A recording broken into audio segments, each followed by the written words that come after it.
Hello everyone, कैसे हैं आप लोग। उम्मीद है बहुत अच्छे होंगे और बहुत अच्छी आप तैयारी कर रहे होंगे। दोस्तों, आप सभी का एक सवाल है, ज़्यादातर कमेंट आ रहे थे कि सम पहली बार एग्जाम देंगे हम, तो एग्जाम जो होगी ऑफलाइन होगी या ऑनलाइन होगी। दोस्तों, एग्जाम जो है ऑफलाइन होने वाली है, ऑफलाइन होगी। और ऑफलाइन दोस्तों एक तरीके से हम बात करें ओमार सीट पे होगी। किस पे होगी दोस्तों? ओमार सीट पे होगी। आपको एक ऐसी मतलब एक ओमार सीट मिलेगी और उसमें से आपको 4 गोले मिलेंगे, ठीक है। और मतलब एक तरीके से मान लो कि ए, बी, सी और डी ऐसे मिलेंगे। यहाँ पे 1 नंबर 2 नंबर ऐसे क्वेश्चन सीरीज मिलेगी आपको, ठीक है। अब जैसे मान लो इस क्वेश्चन को आपको ओमार सीट में पढ़ना है। पहला क्वेश्चन है, स्टार्ट करता हूँ क्लास, फिर ओमार में पढ़ूंगा मैं ऐसे यहाँ पे। और अगर आपको ओमार सीट की पूरी वीडियो देखनी है तो मैंने डाल रखी है दोस्तों, आप जाना प्ले लिस्ट में, आपको मिल जाएगी दोस्तों, ठीक है। तो दोस्तों यहाँ पे बात करें पहले प्रश्न की कि निम्नलिखित में से कौन सा एक वैध एमएस एक्सेल फंक्शन नहीं है। बताइए दोस्तों, कौन सा एक वैध एमएस एक्सेल फंक्शन नहीं है? सम का नहीं है, एवरेज, मैक्सिमम या सीएमडी। दोस्तों यहाँ पे सम का भी एक वैध है, मतलब होता है एमएस एक्सेल में फंक्शन, एवरेज का भी होता है और मैक्सिमम का भी होता है, लेकिन यहाँ पे सीएमडी का नहीं होता। तो यहाँ पे आएगा दोस्तों डी ऑप्शन। अब आपको डी ऑप्शन ओमार सेट में कैसे फिल करना है वो देखिए आप। जैसे मान लीजिए आपको यहाँ पे डी फिल करना है, तो जैसे मान लो मैंने यहाँ पे डी फिल करूंगा, तो डी को ऐसे फिल करना है आपको एकदम अच्छे से, ठीक है। और एक्स्ट्रा नहीं करना, एक मतलब एक नंबर में आपको एक ही गोला काला करना है या गोला फिल करना है, जो भी आप बोलो, ज्यादा नहीं करना। 2 करोगे तो क्वेश्चन रिजेक्ट माना जाएगा फिर, है ना। तो एक ही आराम से मतलब पूरी तरीके से देख करके फिल करना है, ऐसा नहीं कि बस तुक्के लगा रहे हो, ठीक है। आराम से करना है, जल्दबाजी में गलती मत करना, ठीक है। और ओमार सीट के अंदर बुकलेट सीरीज वगैरह सब आपको आराम से भरनी है। अगर आपको नहीं आती है तो मैंने वीडियो बना रखी है दोस्तों, और मैं उसको कमेंट बॉक्स में जोड़ दूंगा ऊपर ही ऊपर, तो पिन कर दूंगा एक तरीके से मैं, तो वहां से आप क्लिक करके देख लो आराम से, मतलब ओ मार्कशीट कैसे फिल करें आप देख लेना आराम से, ठीक है। तो यहाँ पे सम का जो फंक्शन होता है दोस्तों, वो क्या करता है, जोड़ने के लिए काम आता है। किसके लिए दोस्तों? जोड़ने के लिए आता है। एवरेज का होता है दोस्तों, औसत निकालता है। और मैक्सिमम क्या करता है दोस्तों? सबसे अधिक वैल्यू निकालता है, सबसे बड़ी वैल्यू, है ना, शो करेगा एक तरीके से, ठीक है। तो यहाँ पे जो नहीं होता है, मतलब फंक्शन वैध फंक्शन नहीं है, वो कौन सा नहीं है भाई? सीएमडी का नहीं है, ठीक है। उम्मीद करता हूं समझ में आ गया होगा आपको, ठीक है। अब चलते हैं दोस्तों आज के दूसरे प्रश्न की ओर, ठीक है। दूसरा प्रश्न क्या है भाई, ध्यान से देखिएगा। एमएस वर्ड में फॉर्मेट पेंटर का उपयोग किस लिए किया जाता है? एमएस वर्ड में फॉर्मेट पेंटर का उपयोग किस लिए किया जाता है? टेक्स्ट को कॉपी करने के लिए, फॉर्मेटिंग को कॉपी और लागू करने के लिए, टेक्स्ट को पेस्ट करने के लिए, या फिर फॉन्ट बदलने के लिए। दोस्तों एमएस वर्ड में जो फॉर्मेट पेंटर होता है ना भाई, वो क्या करता है, एक तरीके से फॉर्मेटिंग को कॉपी करता है और लागू करता है, मतलब फॉर्मेटिंग कॉपी करने के और लागू करने के लिए काम आता है, ठीक है। तो उम्मीद करता हूं आप समझ गए होंगे। और जो फॉर्मेट पेंटर निकलता है एमएस वर्ड में, वो निकलता है दोस्तों होम टैब में, और होम टैब के क्लिप बोर्ड ग्रुप में निकलता है। किसमें दोस्तों? क्लिप बोर्ड ग्रुप में निकलता है, ठीक है। ये ग्रुप होता है दोस्तों, उसमें निकलता है ये फॉर्मेट पेंटर, ठीक है। अब चलते हैं दोस्तों आज के तीसरे प्रश्न की ओर। एक बाइट में कितने बिट्स होते हैं? एक बाइट में कितने बिट्स होते हैं? 4, 8, 16 या 32? बताइए दोस्तों कितने होते हैं? एक बिट में कितने बाइट्स होते हैं? तो वो होते हैं दोस्तों एक बिट बराबर 8 बाइट्स, ठीक है। अब चलते हैं दोस्तों, एक बिट बाइट बराबर 8 बिट्स, ओके सॉरी। अब चलते हैं दोस्तों आज के चौथे प्रश्न की ओर। विंडोज में ऑपरेटिंग सिस्टम में टास्क बार आमतौर पर कहाँ स्थित होता है?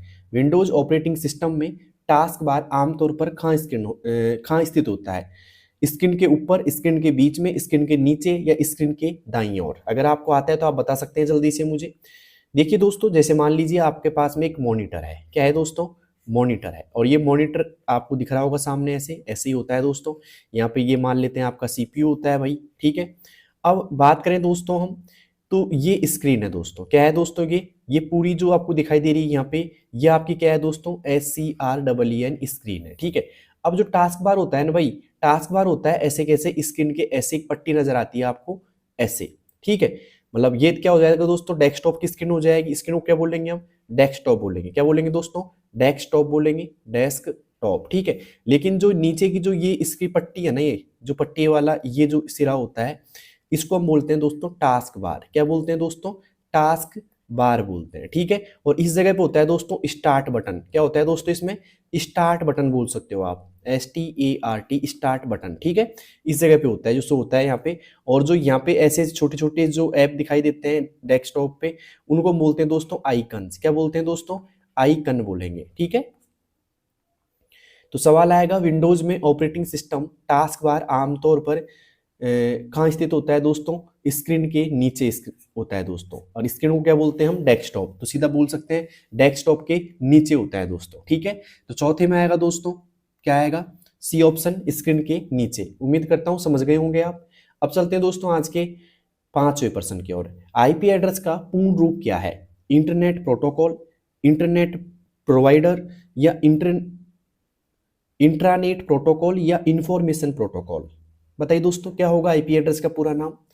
तो आईपी एड्रेस का पूरा नाम होगा दोस्तों इंटरनेट प्रोटोकॉल। क्या होगा दोस्तों? Internet protocol. ये ध्यान रखना, इंटरनेट नहीं होगा, कहीं कंफ्यूज मत हो जाना। इंटरनेट और इंटरनेट ध्यान रखना। तो इंटरनेट प्रोटोकॉल होगा। और अगर मान लो एग्जाम्पल पूछे आपसे आईपी एड्रेस का, तो एग्जाम्पल लिख देता हूं मैं। जैसे मान लो मैंने लिख दिया 193 या 192.162.12.1, ऐसे आपको दिखाई देगा दोस्तों एक आईपी एड्रेस, ठीक है। ओके, तो 5% पूरे हो चुके हैं दोस्तों। 5 में से आपके कितने एकदम सही निकले भाई, जल्दी से बताइएगा मुझे कमेंट बॉक्स में। अब चलते हैं दोस्तों छठे प्रश्न की ओर। छठा प्रश्न है हमारा, MS पावर पॉइंट में स्लाइड शो शुरू करने के लिए किस शॉर्टकट कुंजी का प्रयोग किया जाता है? MS पावर पॉइंट में स्लाइड शो शुरू करने के लिए किस शॉर्टकट की का प्रयोग किया जाता है? F11, F2, F5 या F12? दोस्तों स्लाइड शो के लिए हम क्या करेंगे? F5 का उपयोग करेंगे। किसका दोस्तों? F5 का उपयोग करेंगे, ठीक है। ओके, अब चलते हैं दोस्तों आज के 7वें प्रश्न की ओर। निम्नलिखित में से कौन सा एक इनपुट डिवाइस का उदाहरण नहीं है? क्या पूछ रहा है? ये नहीं पूछ रहा है दोस्तों, ठीक है। इनपुट डिवाइस का उदाहरण नहीं है, कौन सा नहीं है? कीबोर्ड, माउस, प्रिंटर या स्कैनर? दोस्तों यहां पे क्या होगा दोस्तों? निम्नलिखित में से कौन सा नहीं होगा भाई? तो यहाँ पे देखो, अगर कीबोर्ड की बात करें तो इनपुट डिवाइस होता है। माउस की बात करें तो ये भी इनपुट होता है दोस्तों। प्रिंटर की बात करें तो ये होता है दोस्तों आउटपुट डिवाइस, ठीक है। स्कैनर क्या होता है दोस्तों? इनपुट होता है, ठीक है। तो यहाँ पे आएगा सी ऑप्शन इज राइट, ठीक है। अब चलते हैं दोस्तों आज के 8वें प्रश्न की ओर। क्यूआर कोड का पूर्ण रूप क्या है? Quick response code, quick record code, या फिर क्वालिटी रेस्पॉन्स कोड, या क्वालिटी रिकॉर्ड कोड? बताइए दोस्तों क्या होगा क्यूआर कोड का? तो क्यूआर का होगा दोस्तों क्विक रिस्पॉन्स कोड या quick response code. A option is right, ठीक है। अब चलते हैं दोस्तों आज के 9वें प्रश्न की ओर। 9वां प्रश्न है हमारा, विंडोज में किसी फाइल या फोल्डर को स्थायी रूप से यानी कि परमानेंटली हटाने के लिए किस शॉर्टकट कुंजी का प्रयोग किया जाता है या कॉम्बिनेशन का उपयोग किया जाता है? शिफ्ट प्लस डिलीट का, कंट्रोल प्लस डिलीट का, अल्ट प्लस डिलीट का, स्पेस प्लस डिलीट का? जल्दी से बताइएगा क्या होगा इसका सही जवाब। अगर आपने पुरानी क्लास देख रखी हो, ठीक है, या आपकी तैयारी पूरी हो चुकी हो, तो बताइए दोस्तों इसका क्या जवाब होगा। तो दोस्तों विंडोज में किसी चीज को परमानेंट अगर आपको हटानी है, किसी फोल्डर फाइल को, तो आप यूज करेंगे दोस्तों शिफ्ट के साथ में डिलीट का। किसका दोस्तों? शिफ्ट के साथ में डिलीट का। परमानेंटली का मतलब ये है दोस्तों, फिर वो रिसाइकल बिन में नहीं जाएगी, सीधा डिलीट हो जाएगी, ठीक है। ओके, अब चलते हैं दोस्तों आज के 10वें प्रश्न की ओर। 10वां प्रश्न है हमारा, क्लाउड कंप्यूटिंग का मुख्य लाभ क्या है? क्लाउड कंप्यूटिंग का मुख्य लाभ क्या है? डेटा केवल स्थानीय स्तर पर संग्रहित होता है, हार्डवेयर की लागत कम होती है, डेटा को दूरस्थ सर्वर पर संग्रहित और प्रबंधित किया जा सकता है, या इंटरनेट की आवश्यकता नहीं होती? क्लाउड कंप्यूटिंग का मुख्य लाभ क्या है भाई? डेटा स्थानीय स्तर पर संग्रहित होता है, हार्डवेयर की लागत कम होती है, डेटा को दूरस्थ सर्वर पर संग्रहित और प्रबंधित किया जा सकता है, या फिर इंटरनेट की आवश्यकता नहीं होती? दोस्तों क्लाउड कंप्यूटिंग में इंटरनेट की आवश्यकता तो होती है, तो ये ऑप्शन तो गलत माना जाएगा। डेटा केवल स्थानीय स्तर पर संग्रहित होता है, ये भी गलत बात है। अब बचे आपके दो ऑप्शन, हार्डवेयर की लागत कम होती है, डेटा को दूरस्थ सर्वर पर संग्रहित और प्रबंधित किया जा सकता है।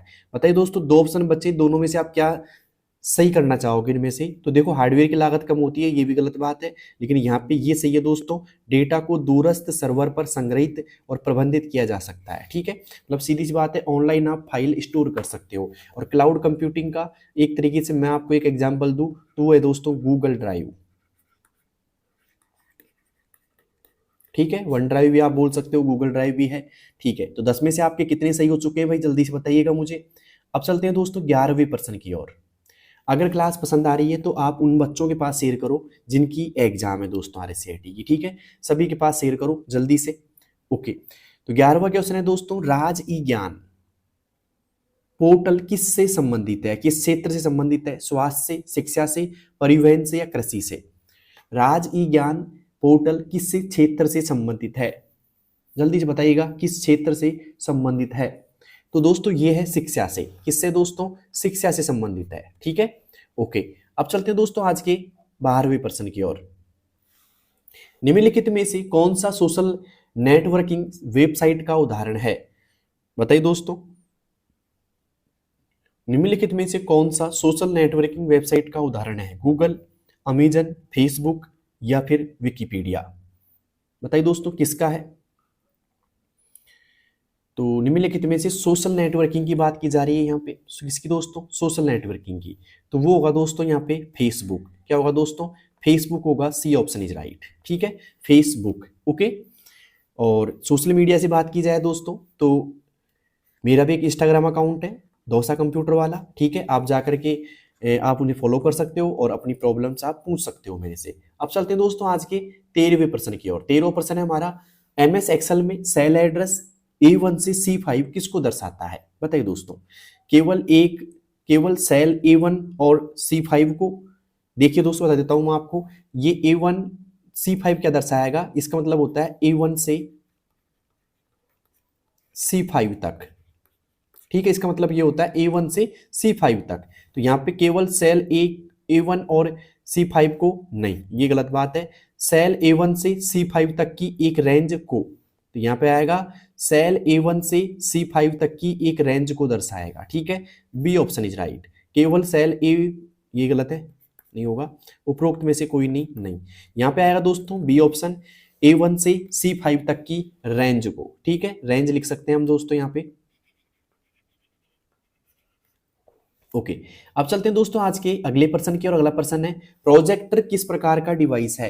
प्रोजेक्टर किस प्रकार का डिवाइस है, input device, output device, storage device या प्रोसेसिंग डिवाइस। बताइए दोस्तों प्रोजेक्टर किस प्रकार का डिवाइस है। तो यहाँ पे कुछ एग्जांपल लिख देता हूँ भाई, बार बार आप बोलोगे नहीं। प्रोजेक्टर जो होता है दोस्तों, वो होता है दोस्तों आउटपुट डिवाइस। कौन सा होता है दोस्तों, आउटपुट डिवाइस होता है। और बात करें इनपुट डिवाइस की, तो देखो एक हो गया दोस्तों, जैसे कि माउस आप मान सकते हैं, माउस हो गया, वेब कैम हो गया, ठीक है, कीबोर्ड हो गया, स्कैनर हो गया दोस्तों, ठीक है। तो ये क्या है दोस्तों, आपके एक तरीके से इनपुट होते हैं। आउटपुट की बात करें तो एक तो प्रोजेक्टर हो गया, प्रिंटर हो गया, ठीक है, प्रिंटर के बाद में हम बात करें दोस्तों स्पीकर हो गया, ठीक है, और स्पीकर के बाद में बात करें हम तो मॉनिटर हो गया, ठीक है। एक तरीके से ये क्या है हमारे पास में आउटपुट है। स्टोरेज की बात करें तो जैसे हो गया, जैसे कि HDD हार्ड डिस्क हो गया, ठीक है, SSD हो गया, ठीक है, ओके, रैम हो गया, ओके, तो स्टोरेज डिवाइस में आती है। मेमोरी कार्ड हो गया। प्रोसेसिंग डिवाइस की बात करें तो CPU हो गया आपका, एक GPU हो गया आपका, ठीक है, ये क्या है दोस्तों आपकी प्रोसेसिंग डिवाइस है। एक हो गया दोस्तों मदरबोर्ड, ठीक है, तो ये क्या है दोस्तों आपकी प्रोसेसिंग डिवाइस में आते हैं, ठीक है। अब चलते हैं दोस्तों आज के 15वें प्रश्न की ओर। 15वां प्रश्न है हमारे सामने, कंप्यूटर में डेटा दर्ज करने के लिए किस उपकरण का प्रयोग किया जाता है, मॉनिटर, प्रिंटर, कीबोर्ड या स्पीकर। कंप्यूटर में डेटा दर्ज करने के लिए किस उपकरण का प्रयोग किया जाता है, मॉनिटर का, प्रिंटर का, कीबोर्ड का या स्पीकर का। बताइए दोस्तों किसका प्रयोग किया जाता है। तो कंप्यूटर में डेटा को दर्ज करने के लिए जो प्रयोग करेंगे दोस्तों, देखो एक तरीके से कीबोर्ड का प्रयोग करेंगे। किसका दोस्तों, कीबोर्ड का, क्योंकि इनपुट है दोस्तों एक बात तो, और इसमें हम डेटा भी दर्ज कर सकते हैं, ठीक है, बाकी के आउटपुट है एक तरीके से। ओके, अब चलते हैं दोस्तों आज के अगले प्रश्न की ओर। अगला प्रश्न है हमारा, MS वर्ड में किसी शब्द की वर्तनी यानी कि स्पेलिंग की जांच के लिए किस फीचर का उपयोग किया जाता है, फाइंड एंड रिप्लेस का, थीसर्स का, ठीक है, या एक तरीके से स्पेलिंग एंड ग्रामर का या वर्ड काउंट का। तो किसी भी शब्द की वर्तनी को जांच करने के लिए आप करेंगे दोस्तों स्पेलिंग एंड ग्रामर का यूज, ठीक है, सी ऑप्शन इज राइट। और इसका जो शॉर्टकट है दोस्तों वो है आपका F7, ठीक है। और फाइंड एंड रिप्लेस से हम किसी शब्द को ढूंढ करके बदल सकते हैं। थीसर से एक तरीके से व्याकरण बोले या बोले दोस्तों एक तरीके से विलोम शब्द हो गए, है ना, या पर्यायवाची, ठीक है। पर्यायवाची दिखाता है ये, ठीक है, खासकर पर्यायवाची दिखाता है समानार्थी शब्द। और वर्ड काउंट से हम क्या कर सकते हैं, वर्डों को काउंट कर सकते हैं, ठीक है। तो यहाँ पे आएगा स्पेलिंग एंड ग्रामर से, ठीक है, जिसकी शॉर्टकट भी है दोस्तों F7 है, ठीक है। ओके, अब चलते हैं दोस्तों आज के 17वें प्रश्न की ओर। WPA या WEP किसका उदाहरण है, कंप्यूटर वायरस का, नेटवर्क डिवाइस का, वायरलेस नेटवर्क इंक्रिप्शन सुरक्षा, या फिर ऑपरेटिंग सिस्टम। बताइए दोस्तों क्या होगा इसका सही जवाब। तो इसका जो सही जवाब होने वाला है वो होगा दोस्तों वायरलेस नेटवर्क इंक्रिप्शन सुरक्षा, सी ऑप्शन इज राइट, ठीक है। तो सी आएगा दोस्तों वायरलेस नेटवर्क इंक्रिप्शन या सुरक्षा, ठीक है। अब चलते हैं दोस्तों आज के 18वें प्रश्न की और 18वां प्रश्न है हमारा, जीमेल में ड्राफ्ट फोल्डर का उपयोग किस लिए किया जाता है। जीमेल में ड्राफ्ट फोल्डर का उपयोग किस लिए किया जाता है, भेजे गए ईमेल को संग्रहित करने के लिए, हटाए गए ईमेल को संग्रहित करने के लिए, स्पैम ईमेल को संग्रहित करने के लिए, या उन ईमेल को संग्रहित करने के लिए जिन्हें भेजा नहीं गया, अधूरे ईमेल। तो सीधी सी बात है, जो ड्राफ्ट होता है ना दोस्तों, कभी आपने किसी को व्हाट्सअप मैसेज किया हो और जैसे इसको सेंड करने से पहले बैक आ जाते हैं ना, तो ड्राफ्ट लिखा आता है, आपने देखा हो, कभी नोटिस किया हो, देखना। तो वैसे दोस्तों जो अधूरे मैसेज होते हैं ना, कौन से मैसेज, अधूरे मैसेज, उन मैसेज जिनको कभी संग्रहित करने के लिए, ईमेल को संग्रहित करने के लिए जिन्हें भेजा ही नहीं गया, ठीक है। तो यहाँ पे आएगा डी ऑप्शन इज राइट, ठीक है। ओके, तो इन्हें ड्राफ्ट बोलते हैं दोस्तों, ठीक है। अब चलते हैं दोस्तों आज के अगले प्रश्न की ओर। अगला प्रश्न है हमारा 19वां, निम्नलिखित में से कौन सा एक ऑपरेटिंग सिस्टम नहीं है, विंडोज, लिनक्स, मैक ओएस या एमएस ऑफिस। बताइए दोस्तों कौन सा नहीं है। वैसे इजी है इस क्वेश्चन का आंसर, तो भाई जल्दी से बताइए कमेंट बॉक्स के अंदर, देखते हैं कौन कौन लोग इसका आंसर दे पाते हैं। भाई कौन कौन लोग इस क्वेश्चन का आंसर दे पाते हैं। निम्नलिखित में से कौन सा एक ऑपरेटिंग सिस्टम नहीं है, विंडोज, लिनक्स, मैक ओएस या एमएस ऑफिस। तो क्या पूछ रहा है दोस्तों, कौन सा एक ऑपरेटिंग सिस्टम नहीं है, कौन सा नहीं है दोस्तों ऑपरेटिंग सिस्टम। तो यहाँ पे आएगा एमएस ऑफिस। क्या आएगा दोस्तों, एमएस ऑफिस आएगा, ठीक है, ये नहीं है, ठीक है, बाकी के हैं। अब चलते हैं दोस्तों आज के 20वें प्रश्न की ओर। 20वां प्रश्न है हमारा, ध्यान से देखिएगा, एमएस एक्सेल में पिवोट टेबल का क्या उपयोग है। एमएस एक्सेल में पिवोट टेबल का क्या उपयोग है, बताइए दोस्तों क्या उपयोग है। डेटा को फिल्टर करने के लिए, डेटा का योग निकालने के लिए, बड़ी मात्रा में डेटा को सारांशित यानी कि समराइज और विश्लेषण यानी कि एनालिज करने के लिए, या डेटा को सॉर्ट करने के लिए।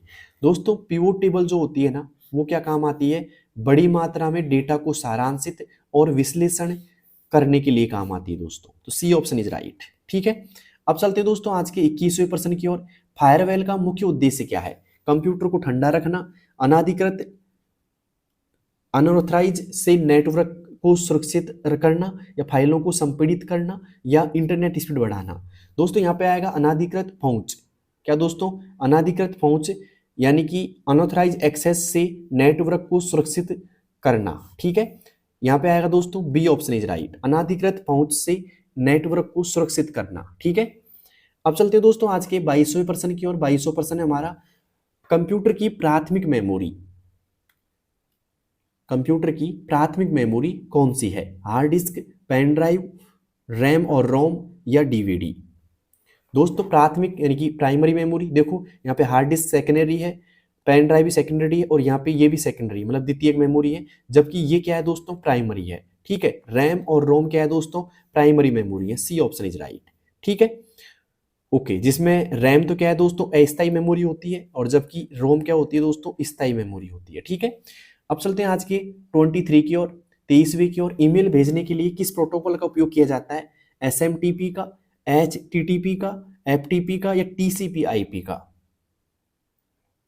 दोस्तों ईमेल भेजने के लिए जो प्रयोग किया जाता है वो किया जाता है दोस्तों एसएमटीपी का, ठीक है, एसएमटीपी का। और प्राप्त करने के लिए दोस्तों, प्राप्त करने के लिए एक तरीके से POP3 का किया जाता है, ठीक है, इससे हम प्राप्त कर सकते हैं। एसएमटीपी का पूरा नाम बात करें तो सिंपल मेल ट्रांसफर प्रोटोकॉल, ठीक है, ये पूरा नाम है इसका दोस्तों। और प्राप्त करने के लिए क्या है दोस्तों, ये प्राप्त करने के लिए बात की जाए तो ये होता है दोस्तों पोस्ट ऑफिस प्रोटोकॉल। क्या होगा दोस्तों, पोस्ट ऑफिस प्रोटोकॉल, ठीक है। ओके, क्लियर यहां तक का। अब चलते हैं दोस्तों आज के अगले सवाल की ओर। अगला सवाल है हमारा चॉइस हुआ यहाँ पे, एमएस वर्ड में हेडर और फुटर का उपयोग किस लिए किया जाता है। एमएस वर्ड में हेडर और फुटर का उपयोग किस लिए किया जाता है। पेज नंबर डालने के लिए, दस्तावेज के ऊपर और नीचे टेक्स्ट या ग्राफिक डालने के लिए, फॉर्मेटिंग बदलने के लिए, या केवल तारीख और समय डालने के लिए। दोस्तों हेडर फुटर की बात की जाए तो जैसे मान लो एक डॉक्यूमेंट है आपके पास में, ये डॉक्यूमेंट है, और इस डॉक्यूमेंट का जो ऊपर वाला भाग है ना, मतलब ये वाला भाग, यहाँ तो लगता है दोस्तों हेडर आपका, क्या लगता है, हेडर। और ये जो निचला वाला भाग है ना, यह लगता है दोस्तों आपका फुटर लगता है। क्लियर यहाँ तक का। अब ये क्या काम आते हैं भाई, तो दोस्तों दस्तावेज के ऊपर और नीचे, दस्तावेज के ऊपर और नीचे टेक्स्ट या ग्राफिक्स डालने के लिए काम आते हैं। ठीक है, बी ऑप्शन इज राइट। अब चलते हैं दोस्तों आज के 25वें प्रश्न की ओर। भारत में आधार कार्ड जारी करने वाली संस्था कौन सी है। आरबीआई, यूआईडीएआई, आईआरसीटीसी, या फिर एनएसडीएल। बताइए दोस्तों कौन सी है, जल्दी से बताइए। भारत में आधार कार्ड जारी करने वाली संस्था कौन सी है। तो दोस्तों भारत में आधार कार्ड जारी करने वाली संस्था है यूआईडीएआई। क्या है दोस्तों, यूआईडीएआई। अब मुझे बताइए दोस्तों, एक सवाल मैं आपको होमवर्क के रूप में दे रहा हूं यहाँ पे कि आधार कार्ड में कितने अंक होते हैं। ये सवाल पूछ लिया गया है पहले आरएससीआईटी में। आधार कार्ड में कितने अंक होते हैं, कितने अंक होते हैं, जल्दी से बताइएगा मुझे दोस्तों। आधार कार्ड में कितने अंक होते हैं, जल्दी से बताइएगा मुझे। ठीक है, अब चलते हैं दोस्तों आज के 26वें प्रश्न की ओर। 26वां प्रश्न है दोस्तों, निम्नलिखित में से कौन सा एक वेब ब्राउजर का उदाहरण है। निम्नलिखित में से कौन सा एक वेब ब्राउजर का उदाहरण है। पेंट, क्रोम, नोटपैड, या वीएलसी मीडिया प्लेयर। निम्नलिखित में से कौन सा एक वेब ब्राउजर का उदाहरण है। पेंट है, क्रोम है, नोटपैड है, या वीएलसी मीडिया प्लेयर है। दोस्तों यहाँ पे बात करें निम्नलिखित में से कौन सा एक वेब ब्राउजर का उदाहरण है, तो पेंट तो नहीं है भाई, क्रोम है दोस्तों। कौन है दोस्तों, क्रोम है। क्लियर यहाँ तक का, ओके। तो बी ऑप्शन आएगा दोस्तों क्रोम। यहाँ पे नोटपैड भी नहीं होगा और यहाँ पे वीएलसी प्लेयर भी नहीं होगा। ठीक है, अब चलते हैं दोस्तों आज के अगले प्रश्न की ओर। अगला प्रश्न है हमारा 27वां, सीपीयू का पूर्ण रूप क्या है। सीपीयू का पूर्ण रूप क्या है भाई। Central processing unit, control processing unit, central processing unit, या फिर कंप्यूटर प्रोसेसिंग यूनिट। बताइए दोस्तों क्या होगा यहाँ पे सीपीयू का पूरा नाम। तो यहाँ पे दोस्तों सीपीयू का जो पूरा नाम है वो होगा दोस्तों सेंट्रल प्रोसेसिंग यूनिट। यहाँ पे देखिएगा central processing unit, process unit नहीं होता है, प्रोसेसिंग यूनिट होगा। तो सी ऑप्शन इज राइट। क्या होगा दोस्तों, सी ऑप्शन इज राइट। ठीक है, कई लोग सेंट्रल प्रोसेस यूनिट करेंगे तो गलत है। कंट्रोल प्रोसेसिंग यूनिट भी नहीं होगा और ना ही कंप्यूटर प्रोसेसिंग यूनिट होगा। क्या होगा दोस्तों, सेंट्रल प्रोसेसिंग यूनिट होगा। अब बात करें दोस्तों सीपीयू, सीपीयू के बारे में थोड़ी सी, तो सीपीयू को बोलते हैं कंप्यूटर का माइंड। ठीक है, और सीपीयू को हम 3 भागों में बांट सकते हैं, एएलयू, सीयू और एमयू। ठीक है, ये 3 भाग होते हैं इसके। ठीक है, एएलयू का मतलब होता है अरिथमेटिक लॉजिक यूनिट, सीयू का मतलब होता है कंट्रोल यूनिट, एमयू का मतलब होता है मेमोरी यूनिट। जो एएलयू काम आता है दोस्तों वो करता है गणितीय और तार्किक कार्य, सीयू करता है दोस्तों निर्देशों को कंट्रोल। ठीक है, इस बात को लिख लेना। ठीक है, याद रखना जो बोला है मैंने। ओके, अब चलते हैं दोस्तों आज के 28वें प्रश्न की ओर। एमएस एक्सेल में चार्ट बनाने के लिए किस विकल्प का उपयोग किया जाता है। एमएस एक्सेल में चार्ट बनाने के लिए किस विकल्प का उपयोग किया जाता है। इंसर्ट टैब का, इंसर्ट टैब में जाके चार्ट ग्रुप का, होम टैब में जाके फॉन्ट ग्रुप का, पेज लेआउट में जाके थीम्स का, या व्यू टैब में जाके जूम का। बताइए दोस्तों एमएस एक्सेल में चार्ट बनाने के लिए किस टैब का या किस विकल्प का उपयोग किया जाता है। तो भाई यहाँ पे जाएंगे हम इंसर्ट टैब में, और यहाँ से हम क्या करेंगे दोस्तों चार्ट ग्रुप में जाएंगे। ठीक है, ए ऑप्शन इज राइट। अगर आपको डायरेक्टली चार्ट इंसर्ट करना है तो आप F11 का सहारा ले सकते हैं। अब F11 प्रेस करके हम क्या कर सकते हैं, चार्ट इंसर्ट कर सकते हैं। ठीक है, ओके। तो 28वें में आएगा ए ऑप्शन इज राइट। तो दोस्तों मुझे बताइए यहाँ तक की क्लास में आपके कितने % एकदम सही हो चुके हैं। ठीक है, तो उम्मीद करता हूँ 28 में से 28% सही हो गए होंगे आपके। तो कौन कौन ऐसे शख्स हैं कि 28 में से 28% एकदम सही हो चुके हैं। अब चलते हैं दोस्तों आज के 29वें सवाल की ओर। 29वां है डिजिटल सिग्नेचर का उपयोग। डिजिटल सिग्नेचर का उपयोग किस लिए किया जाता है? दस्तावेज को प्रिंट करने के लिए, दस्तावेज को प्रमाणिक यानी कि और अखंडता और दस्तावेज को की प्रमाणिकता और अखंडता सुनिश्चित करने के लिए, दस्तावेज को हटाने के लिए, या दस्तावेज को कॉपी करने के लिए। तो सीधी सी बात है दोस्तों, डिजिटल सिग्नेचर जो करते हैं हम वो करेंगे दोस्तों दस्तावेज की प्रमाणिकता अखंडता सुनिश्चित करने के लिए करेंगे। ठीक है, तो बी ऑप्शन इज राइट। तो 29वें में बी ऑप्शन पे टिक कर दिया होगा आपने दोस्तों। अब चलते हैं आज की 30वें प्रश्न की ओर। निम्नलिखित में से कौन सा सरकारी पोर्टल का उदाहरण है? बताइए दोस्तों, निम्नलिखित में से कौन सा सरकारी पोर्टल का उदाहरण है? सरकारी योजना पोर्टल का। ठीक है, Amazon.com, Flipkart.com या जन सूचना पोर्टल राजस्थान या Facebook.com।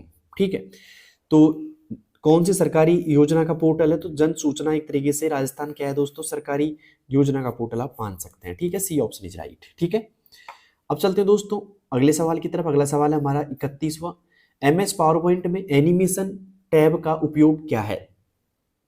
टेक्स्ट फॉर्मेटिंग बदलने के लिए, स्लाइड ट्रांजिशन लागू करने के लिए, स्लाइड पर ऑब्जेक्ट में गति प्रभाव मोशन इफेक्ट जोड़ने के लिए, प्रस्तुति को सेव करने के लिए।